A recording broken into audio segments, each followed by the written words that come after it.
Halo semuanya, perkenalkan nama saya Aditya Durjunianto dengan NIM 037. Pernah nggak sih kalian kepikiran dari mana datanya ribuan kata dalam bahasa kita?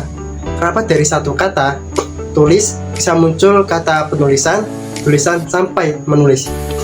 Atau dari kata ajar, nah, bisa lahir pengajar, pelajar, ajaran, bahkan terpelajar. Itu bukan kebetulan, itu sebuah sistem yang bekerja di balik itu semua. Nah, hari ini kita bakal bahas proses ajaib di balik itu semua yang namanya derivasi. Video ini saya buat khusus untuk memenuhi tugas mata kuliah morfosintaks. Dan setelah beberapa menit ke depan, kalian bakal punya cara pandang baru tiap kali membaca sebuah kata. Kalian nggak bakal lagi melihat kata sebagai sesuatu yang muncul begitu saja, tapi sebagai sebuah konstruksi yang punya logika dan sistem yang indah. Apa itu derivasi? Definisi dasar. Oke, sebelum kita masuk ke hal yang lebih seru, kita perlu sepakati dulu apa itu sebenarnya derivasi itu. Nah, secara gampangnya, derivasi itu kayak proses modifikasi. Bayangkan kita punya sebuah bahan mentah. Kita sebut ini kata dasar atau akar kata. Lalu kita kasih bumbu berupa imbuhan atau yang dalam linguistik disebut afiks. Hasilnya kita dapat kata baru dengan rasa dan identitas yang beda dari bahan aslinya. Dalam linguistik, derivasi adalah proses morfologis yang menghasilkan leksem baru, kata baru dengan identitas leksikal yang baru. Identitas ini bisa berarti dua hal. Pertama, kelas katanya berubah. Kedua, maknanya yang jadi jauh berbeda meskipun kelas katanya tetap sama. Kata kuncinya adalah identitas baru. Bukan sekadar variasi, tapi betul-betul identitas kata yang berbeda. Terus analogi dapur menjelaskan dengan cara seru. Supaya lebih gampang, coba kita pakai analogi dapur. Kalian punya bahan mentah, kan? Nah, tepung terigu, dari tepung terigu yang sama, kalian bisa bikin roti, kue, mie sampai bisa. Tergantung proses dan bahan tambahan yang kalian pakai. Nah, dalam bahasa, kata dasar itu adalah tepung terigu. Imbuhan atau afiks adalah bahan tambahannya. Dan kata turunan yang dihasilkan adalah produk akhirnya yang punya nama, fungsi dan rasa yang beda. Dari satu pikir saja kita bisa dapat pemikiran-pemikiran yang terpikirkan. Nah, semuanya punya makna dan peran yang berbeda dalam kalimat keren. Terus derivasi dan infleksi, perbedaan ini krusial. Nah, ini bagian yang sering bikin orang bingung. Sering banget orang ketuker antara derivasi sama infleksi. Bedanya apa?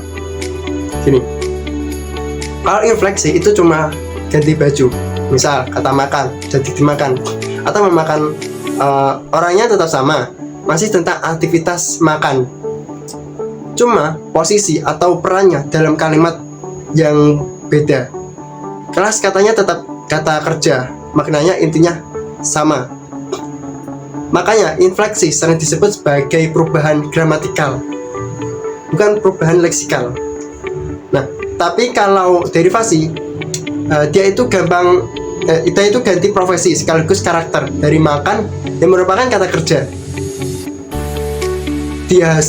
Dikasih imbuhan an jadi makanan yang merupakan kata benda. Dari sesuatu yang kita lakukan jadi sesuatu yang bisa kita pegang, kita lihat, kita makan, itu perubahan total. Satu cara gampang untuk bedainya, kalau masih bisa masuk kategori kata yang sama dan hanya berubah karena konteks kalimat, itu infleksi. Kalau kategori katanya berubah atau maknanya sudah jadi sangat berbeda, itu derivasi. Jenis-jenis afiks dalam derivasi. Sekarang kita bahas sedikit lebih dalam. afiks apa saja yang bisa memicu derivasi dalam bahasa Indonesia. Nah, yang paling umum ada 3. Yang pertama, prefiks atau awalan, yaitu imbuhan yang ditaruh di depan kata dasar. Contohnya awalan pe yang mengubah tulisan menjadi penulis dari aktivitas jadi pelakunya. Yang kedua, sufiks atau akhiran, imbuhan yang ditaruh di belakang kata dasar. Contohnya akhiran an yang mengubah makan jadi makanan dari aktivitas jadi bendanya. Yang ketiga, konfiks atau imbuhan, gabungan antara prefiks dan sufiks yang bekerja bersama. Contohnya per an yang mengubah ajar jadi pengajaran dari kata kerja menjadi kata benda yang merujuk pada proses atau sistem. Yang menarik, tidak semua kombinasi imbuhan menghasilkan derivasi. Beberapa hanya menghasilkan infleksi. Itu kenapa memahami pola dan konteks maknanya jadi sangat penting. Contoh nyata dan analisis mendalam. Gini, mari kita bedah beberapa contoh nyata secara lebih detail. Kata dasar, ajar. Kalau kita kasih awalan bel jadi belajar, masih kata kerja, tapi maknanya sudah bergeser ke aktivitas seseorang yang menerima pengetahuan. Lalu kalau kita kasih awalan pe jadi pengajar, sekarang ini kata benda merujuk pada orang yang melakukan kegiatan mengajar. Dari tindakan berubah menjadi sosok pelakunya. Satu lagi, kata nilai dalam bentuk dasarnya. Nilai bisa jadi kata benda atau kata kerja, tergantung konteks. Tapi dengan imbuhan pe an jadi penilaian, dan ini jelas kata benda yang merujuk pada proses atau sistem evaluasi. Berbeda maknanya, berbeda fungsinya dalam kalimat. Disinilah serunya derivasi. Bahasa jadi fleksibel dan efisien. Kita nggak perlu menciptakan satu kata unik untuk setiap konsep baru di dunia. Kita cukup memodifikasi kata-kata yang sudah ada menggunakan sistem yang sudah kita pahami bersama. Derivasi lintas bahasa. Wawasan tambahan. Gini, menariknya, fenomena derivasi ini bukan hanya terjadi di bahasa Indonesia. Hampir semua bahasa di dunia punya sistem derivasinya sendiri. Di bahasa Inggris, misalnya, kata acts bisa menjadi actor, action, active, activity. Dari satu akar kata saja lahir banyak kelas dan makna yang berbeda. Di bahasa Arab, sistem derivasinya bahkan lebih sistematis lagi. Dari satu akar, 3 huruf bisa lahir puluhan kata turunan yang saling berkaitan maknanya. Ini menunjukkan bahwa derivasi bukan sekadar aturan tata bahasa. Ini adalah strategi universal yang digunakan otak manusia untuk mengorganisir dan memperluas bahasa. Ada sesuatu yang sangat manusiawi dalam cara kita memodifikasi kata untuk menciptakan makna baru. Kenapa ini penting? Relevansi praktis. Mungkin ada yang bertanya, oke, ini menarik secara teori, tapi kenapa kita harus ribet belajar ini? Jawabannya sederhana. Karena derivasi adalah mesin pertumbuhan bahasa. Tanpa derivasi, bahasa bakal stagnan lah dan miskin kosakata. Kita bakal kesulitan menjelaskan konsep-konsep baru, teknologi baru, atau gagasan-gagasan yang belum pernah ada sebelumnya. Lebih dari itu, memahami derivasi membuat kita jadi pembaca dan penulis yang lebih kritis lah.